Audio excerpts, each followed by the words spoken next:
Kita ke informasi pertama, pemirsa. Kementerian Keuangan mencatat realisasi penerimaan kepabeanan dan cukai hingga 12 Desember turun 11,7% jika dibandingkan dengan periode yang sama tahun lalu. Penurunan ini terutama dipicu oleh penerimaan bea keluar yang anjlok 68,5% dan penerimaan bea masuk yang turun tipis 0,1% year on year.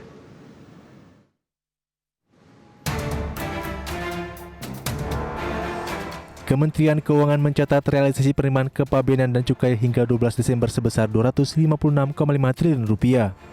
Capaian ini turun 11,7% jika dibandingkan dengan periode yang sama pada tahun lalu. Menurut Menteri Keuangan Sri Mulyani, penurunan ini terutama dipicu oleh penerimaan bea keluar yang baru mencapai Rp12,3 triliun atau anjlok sebesar 68,5% secara tahunan. Terkontraksinya penerimaan bea keluar juga disebabkan oleh kebijakan pelarangan ekspor oleh pemerintah guna mendorong hilirisasi, sehingga tidak ada penerimaan bea keluar untuk beberapa komoditas. Selain bea keluar, penerimaan bea masuk hingga 12 Desember 2023 pun mengalami penurunan tipis sebesar 0,1% year on year, dengan realisasi sebesar Rp47,6 triliun. Penurunan ini disebabkan menurunnya nilai impor sebesar 7,8%, serta adanya peningkatan penggunaan Free Trade Agreement yang mencapai 34%, lebih tinggi dari tahun sebelumnya yang sebesar 33,6%.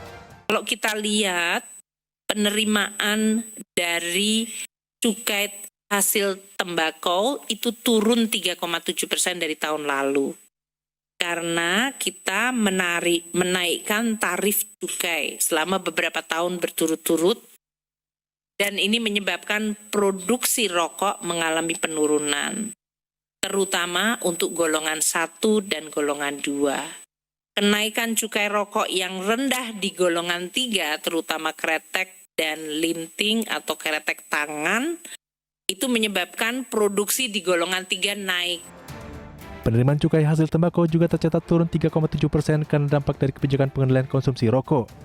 Penerimaan cukai hingga 12 Desember mencapai Rp196,7 triliun.